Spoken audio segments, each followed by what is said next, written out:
Hey, my name's Nathaniel Hart.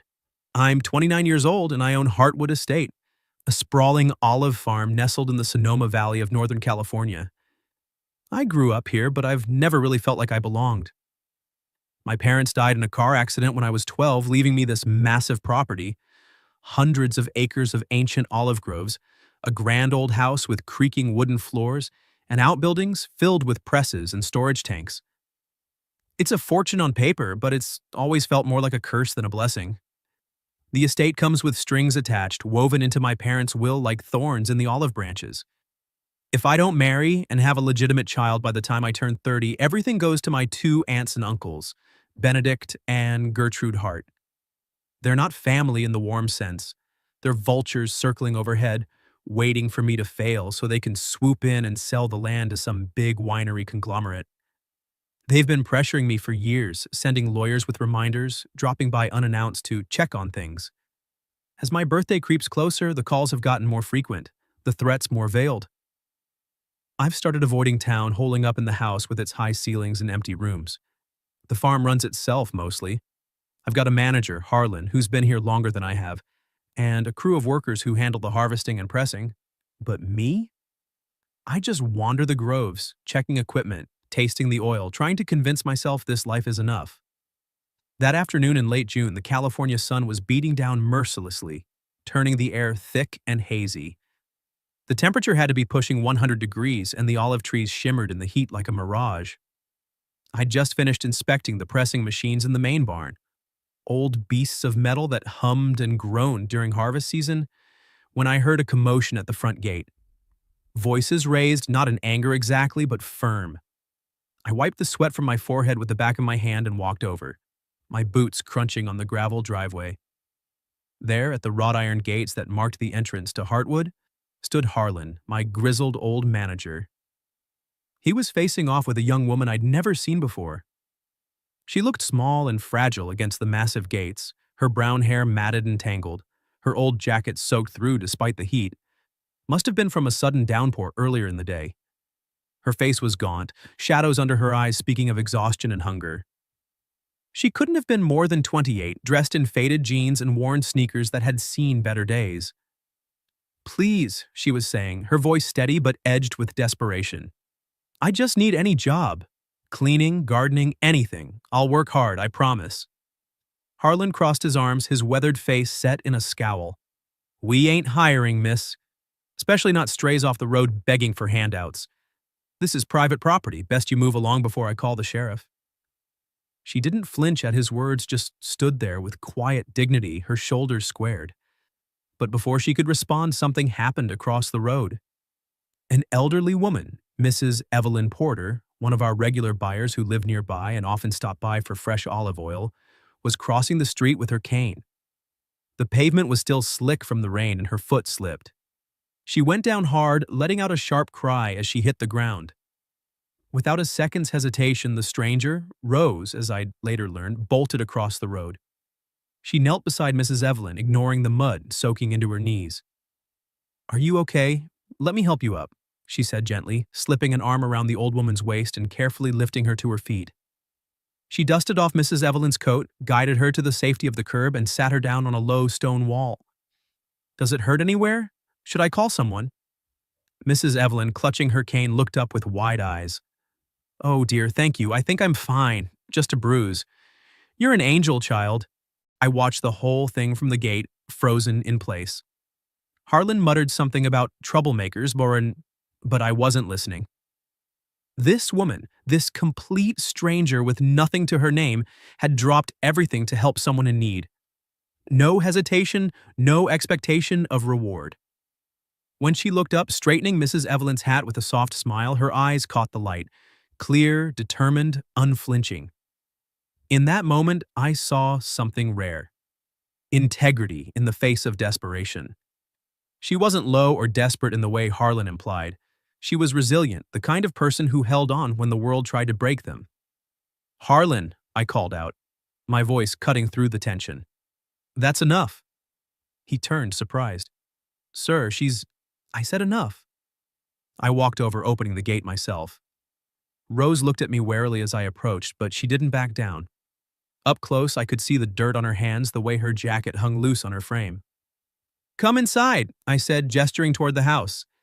"You look like you could use a break." She hesitated, glancing at Mrs. Evelyn one last time to make sure she was steady. The old woman nodded gratefully. "Go on, dear. Mr. Hart here's a good man." Rose followed me up the driveway, her steps cautious. I led her to the shaded porch of the main house where wicker chairs overlooked the groves. "Sit," I told her, disappearing inside for a moment. I returned with a clean towel from the linen closet and a mug of warm milk from the kitchen, something simple but nourishing.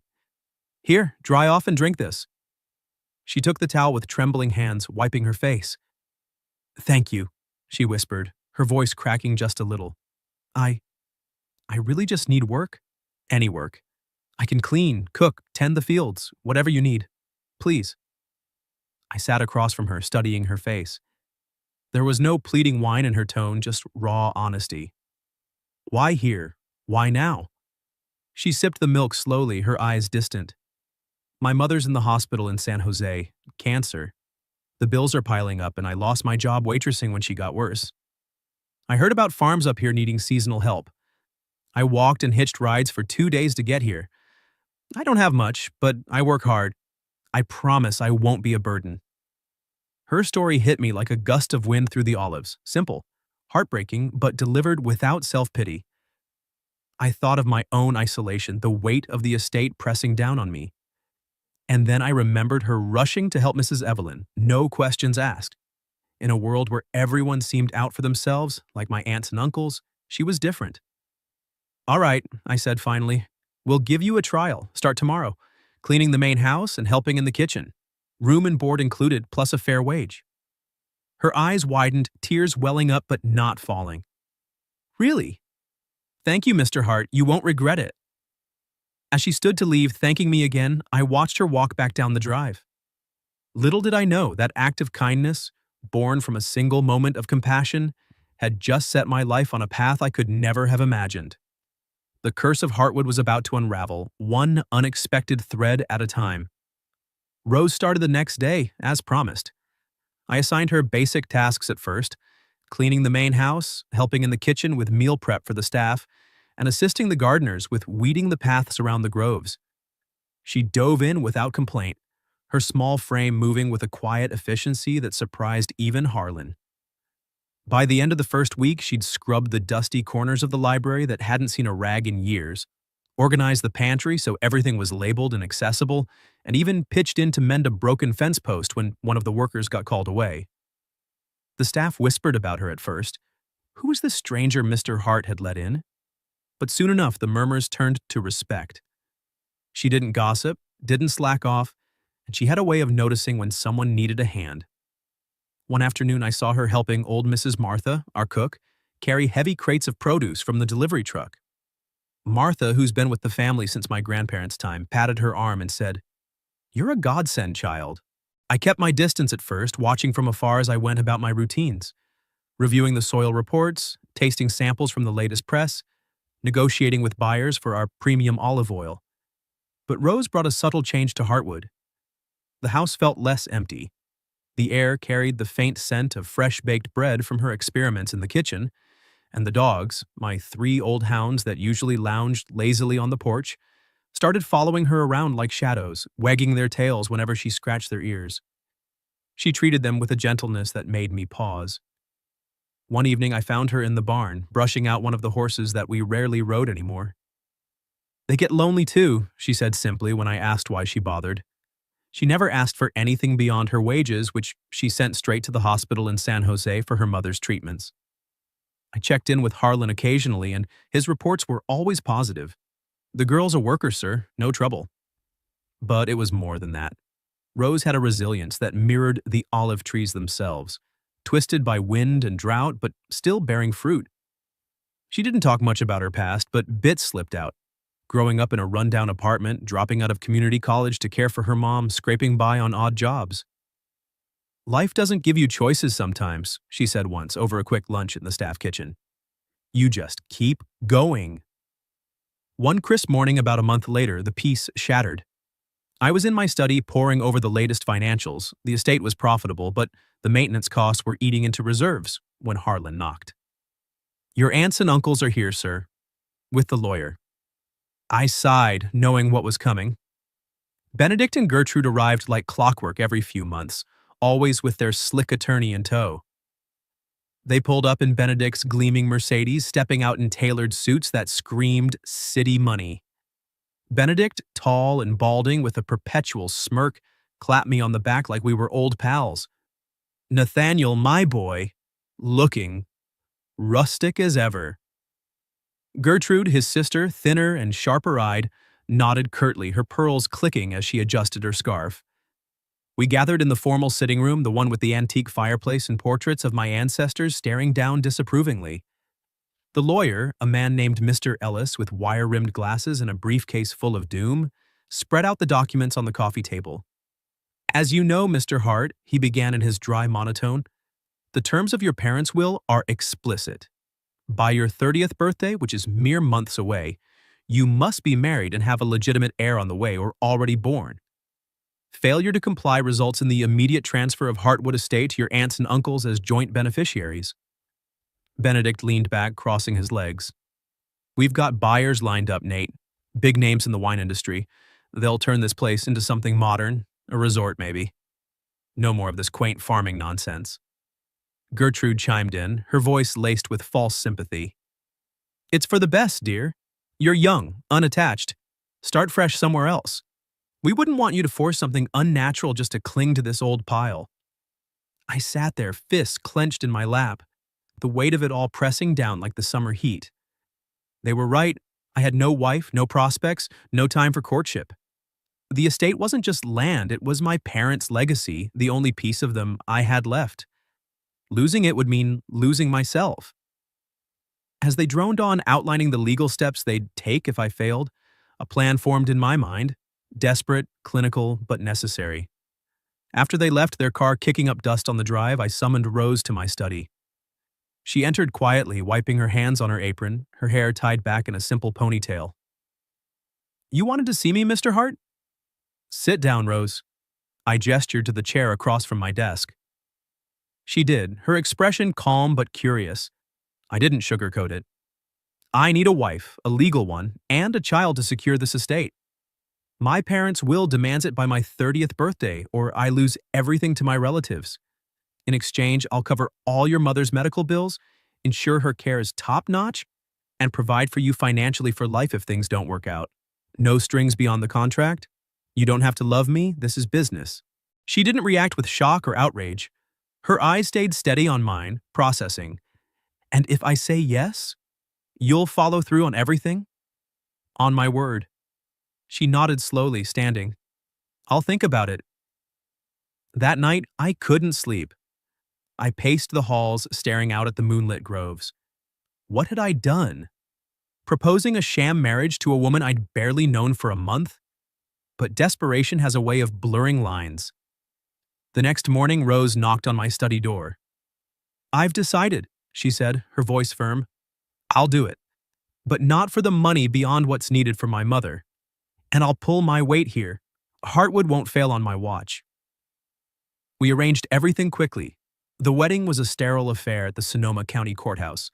A quick ceremony with Mr. Ellis and Harlan as witnesses. No rings beyond simple bands, no vows of love, just legal signatures. Rose wore a plain dress. I was in my usual shirt and jeans. As the clerk stamped the paper, she looked at me and offered a small, resolute smile. Partners, then? Partners, I echoed, shaking her hand. It felt like sealing a deal, not starting a life. But as we drove back to Hartwood in silence, the weight on my chest lifted just a fraction. For the first time in years, I wasn't facing the curse alone. The first few months of our marriage were exactly as we'd agreed. A contract, nothing more. Rose moved into one of the guest rooms on the second floor, far from my suite at the end of the hall. We kept our lives separate, like two ships passing in the harbor, close enough to acknowledge each other, but never docking. I'd see her at breakfast sometimes, where she'd pour coffee and slide a plate of eggs across the table without a word. Doctor's appointment next week, I'd remind her occasionally, my voice flat.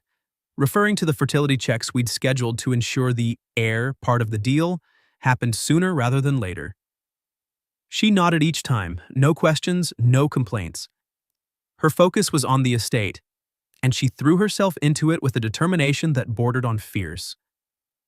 From the start, Rose proved invaluable.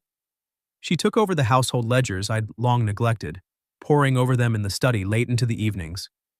Within weeks, she uncovered discrepancies, small at first, like overcharged supplies from a vendor, but they added up. It turned out the old bookkeeper, a man Harlan had hired years ago, had been skimming petty cash for personal expenses. Rose presented the evidence to me one afternoon, her notes neat and irrefutable. "We could save thousands by switching suppliers," she said matter-of-factly, "and if we reorganize the staff rotations, the groves could yield 15% more during harvest." I stared at the spreadsheets, impressed despite myself. Harlan grumbled about outsiders meddling, but even he couldn't deny the improvements.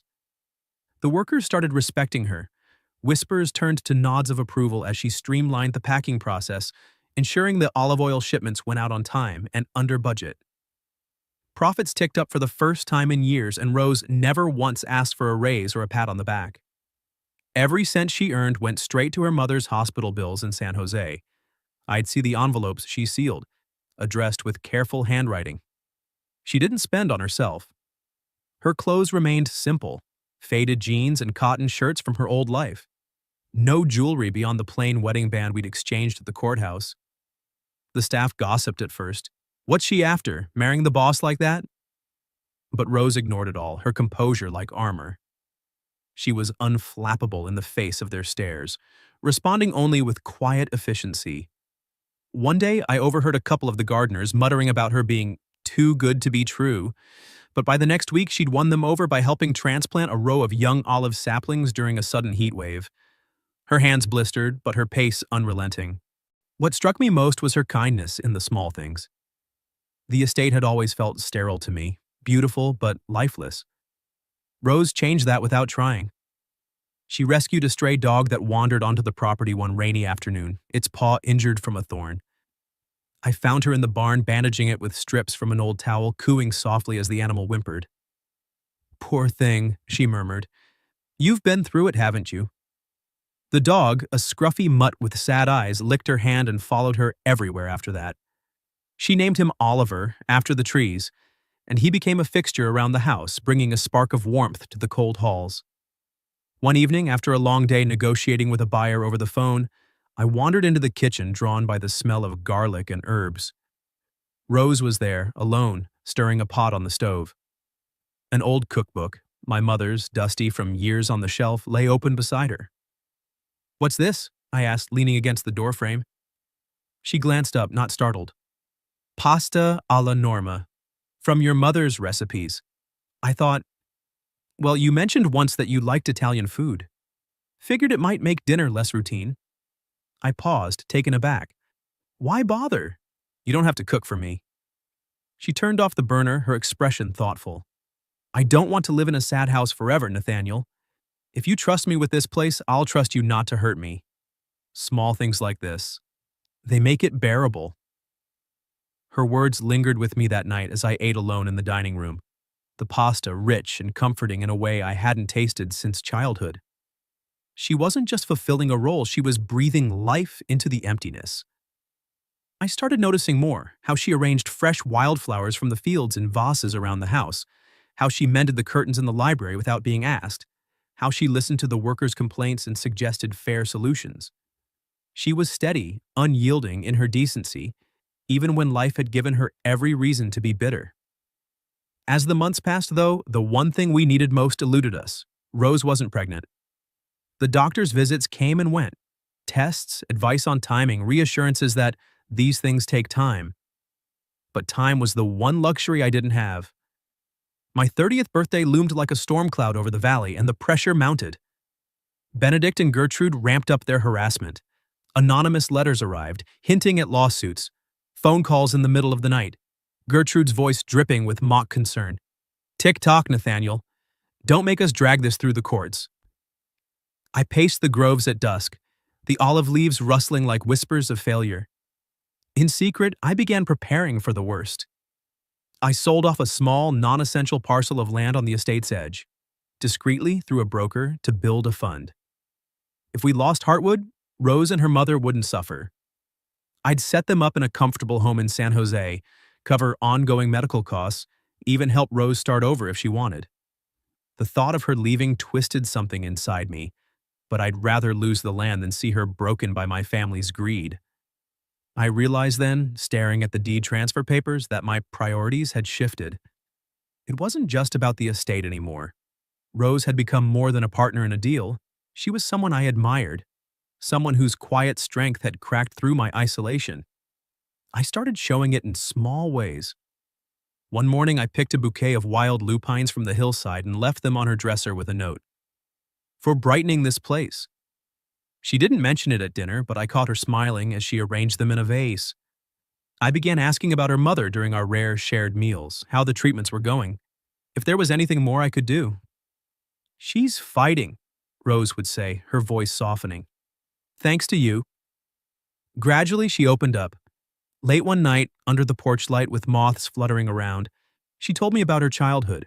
A cramped apartment in the city, her father leaving when she was 5, scraping by on her mother's waitress wages. "I learned early that you don't wait for handouts," she said. "You make your own way." I shared bits of my own story.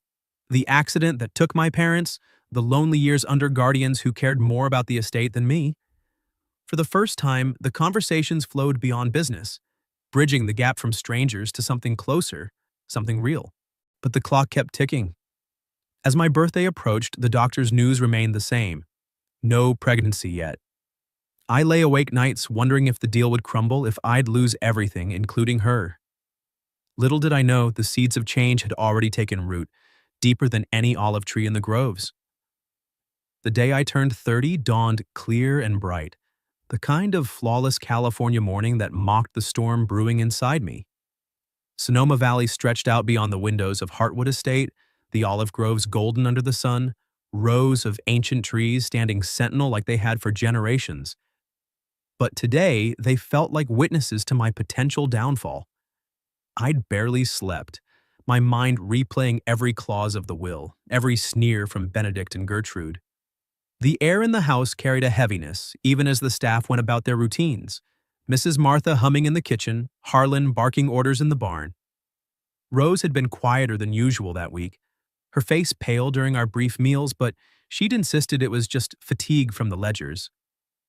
"Don't worry about me," she'd said last night, squeezing my hand briefly before retiring to her room. I hadn't pushed. We were still navigating the fragile bridge between duty and something deeper. By mid-morning, they arrived. Benedict's Mercedes pulled up the drive first, followed by Gertrude's sleek SUV and Mr. Ellis's nondescript sedan. They stepped out looking triumphant, Benedict in a crisp polo shirt and slacks, Gertrude with her signature pearls and a silk blouse that screamed old money. Ellis carried his briefcase like a weapon, his expression neutral as ever. Harlan showed them into the formal sitting room, where I'd set up a table with the documents. The portraits of my parents hung on the wall, their painted eyes seeming to judge us all. "Happy birthday, Nathaniel," Benedict said with a grin that didn't reach his eyes, clapping me on the shoulder as if we were at a family barbecue. "Though I suppose it's bittersweet, eh?" Gertrude settled into an armchair, crossing her legs. "Let's not drag this out. Ellis, the papers?" The lawyer nodded, opening his briefcase and spreading out the will, amendments, and transfer deeds. He cleared his throat and began reading aloud, his voice echoing in the high-ceilinged room.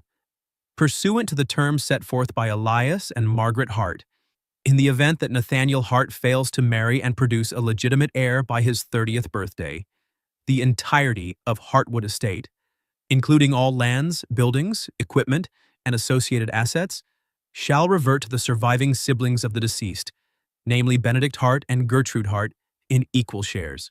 Benedict leaned forward, his eyes gleaming. "No wife in sight, no little heir crying in the nursery. We've waited long enough, Nate. Sign the papers and we'll handle the rest. You'll get a fair payout, enough to start over somewhere less burdensome." I stared at the pen on the table, my hand hovering over it. My heart pounded, a mix of rage and resignation. This was it. The end of my parents' dream, the erasure of my life here. But as I reached for the pen, memories flashed. Rose's quiet strength in the kitchen, her hand in mine during our late-night talks, the way she'd transformed this place from a mausoleum into something alive. If I signed, she'd be safe. I'd already transferred the funds from the land sale into an account for her and her mother. But the thought of her leaving, of this all ending in defeat, twisted like a knife.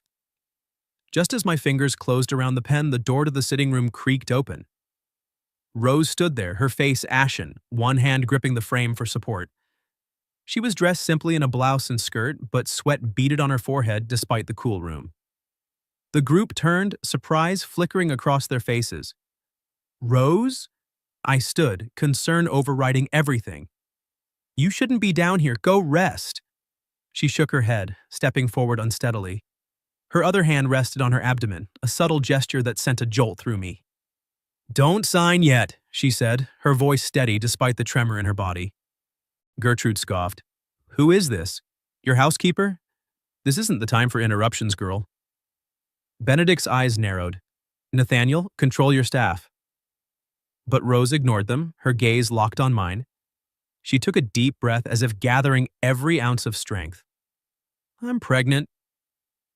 The room fell silent, the words hanging like fog over the valley. Gertrude's mouth opened in shock, her pearls forgotten. Benedict laughed, a short, disbelieving bark. Pregnant? Prove it. This smells like a desperate ploy. Ellis adjusted his glasses, flipping through the documents. If true, the transfer is suspended pending medical confirmation and the child's legitimate birth. The will allows for an heir in utero, provided paternity is established. Mrs. Martha, who'd been hovering in the doorway with a tray of coffee, stepped forward. Her voice shook but held firm. I've seen the signs for weeks now. Morning sickness, fatigue, the dizziness. She's been hiding it, but I know. I'll swear to it on a Bible if needed. Benedict's face reddened. This is absurd. You think we'll just take your word? We demand tests immediately. Gertrude stood, her composure cracking. You've fabricated this, Nathaniel. Hired some woman to play along? We'll contest it in court. But as they argued, their voices blending into a chaotic hum, I barely heard them. My eyes were on Rose, who leaned against the wall now, her hand still protective over her stomach. Pregnant. The word echoed in my mind, a lifeline thrown into the abyss.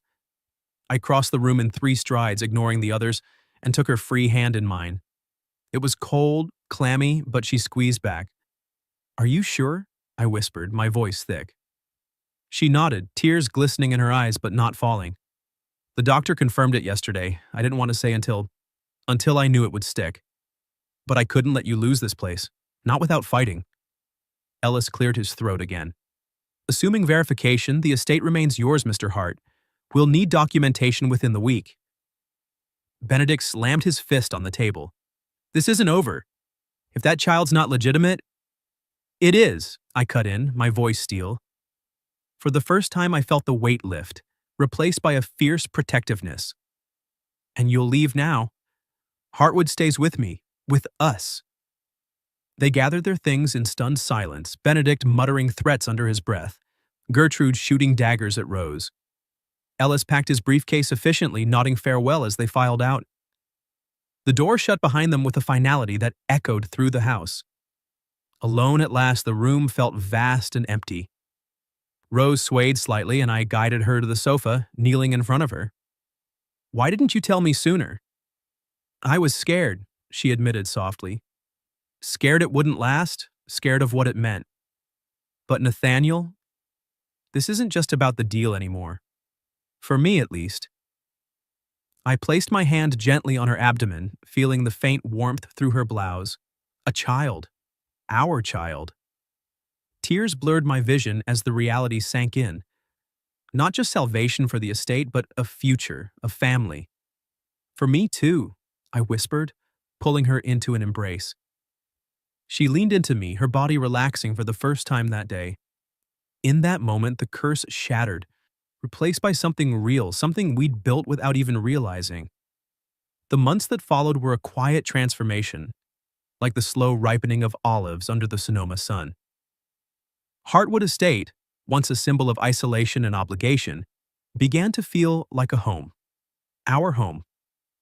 I accompanied Rose to every prenatal appointment, sitting in the sterile waiting rooms of the local clinic, my hand on her knee as the doctor listened to the heartbeat that echoed like a promise. Strong and steady, the doctor would say, and Rose would smile faintly, her hand covering mine. I learned to brew herbal teas for her nausea, stocking the kitchen with ginger and peppermint, and I'd bring her a cup in bed each morning, watching as she sipped it slowly, her free hand resting on the growing swell of her belly. Rose's health was my constant worry. The pregnancy wasn't easy. She tired quickly, her ankles swelling from the long days she insisted on keeping busy. But she refused to slow down entirely. "This place needs me," she'd say, and in truth it did. Under her guidance, the estate flourished. She implemented transparent accounting, rooting out any lingering inefficiencies, and the workers came to admire her not as an outsider or a convenient wife, but as the true lady of the house. Mrs. Martha consulted her on menus, Harlan deferred to her on supply orders, and even the gardeners sought her opinion on planting rotations. Whispers of doubt faded. In their place, a quiet loyalty grew. "She's got a good head on her shoulders," Harlan admitted to me one evening over coffee. "And a kind heart." As her belly rounded, our evenings together deepened. We'd sit on the porch after dinner, the dogs at our feet, Oliver curled protectively near Rose. We'd talk about the future, not the cold terms of our deal, but real dreams. "What if it's a boy?" she'd muse, her voice soft in the twilight. "He could learn to tend the groves, like you." I'd nod, imagining a child running through the trees free from the burdens that had weighed on me. "Or a girl," I'd add, "strong like her mother." Rose would lean her head on my shoulder then, and in those moments the contract felt like a distant memory.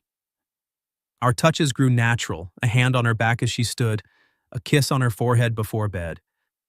It wasn't passion born of fire, but something steadier, built from shared silences and mutual respect. Benedict and Gertrude vanished from our lives like shadows at noon. After the confrontation, their threats ceased. Ellis sent a formal letter confirming the suspension of any claims pending the child's birth. We heard through town gossip that they'd turned their attentions elsewhere, perhaps scheming over some other inheritance. For the first time, Heartwood was truly mine, ours, without the specter of loss hanging over it. The birth came in early spring, as the olive trees burst into bloom, their silvery leaves whispering in the breeze. Rose's labor started at dawn, a sharp pain that woke us both. I drove her to the hospital in Santa Rosa, my knuckles white on the wheel, her breaths measured and calm, even as contractions gripped her. In the delivery room, I held her hand, wiping sweat from her brow, murmuring encouragements as the hours stretched. "You're strong," I told her, over and over. "We've got this." When our son finally arrived, red-faced and wailing, the doctor placed him in my arms. He was tiny, perfect, his little fist closing around my finger with surprising strength. I stared down at him, tears streaming unchecked down my face. This life we'd created, not out of love at first, but from necessity that had blossomed into something profound. Rose, exhausted but radiant, reached out to touch his cheek. "He's here," she whispered, her eyes shining. "We did it." We named him Elias after my father, a quiet nod to the legacy we'd fought to preserve. The hospital room filled with a peace I'd never known, the beeps of monitors fading into the background as I handed him to her. Watching her cradle our son, her face soft with wonder, I felt the last remnants of the curse dissolve. Back at Heartwood, life settled into a new rhythm. Elias's cries echoed through the halls, turning the once silent house into a symphony of beginnings. Rose recovered slowly, but she glowed with motherhood, nursing him under the olive trees on warm afternoons. The staff doted on him, Mrs. Martha knitting tiny booties, Harlan carving a wooden mobile from olive branches. Even the dogs seemed gentler, lying watchfully nearby. One perfect afternoon, as the sun dipped low over the valley, we sat beneath the oldest olive tree on the property, a gnarled giant that had stood for over a century. Elias slept soundly in Rose's arms, his tiny chest rising and falling. The air smelled of earth and blossoms, the groves stretching out like a green sea.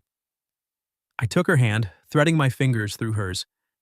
"If it hadn't rained that day," I began, my voice thick with emotion. She leaned her head on my shoulder, her smile serene. We'd have missed each other. I nodded, pulling her closer. Heartwood was no longer a curse or a burden. It was our home, alive with laughter and light.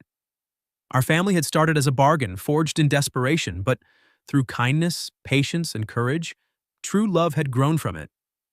As the sun set, painting the sky in hues of gold and pink, I knew we'd turned the page. The estate, the groves, the life we'd built, it was all ours now, unbreakable.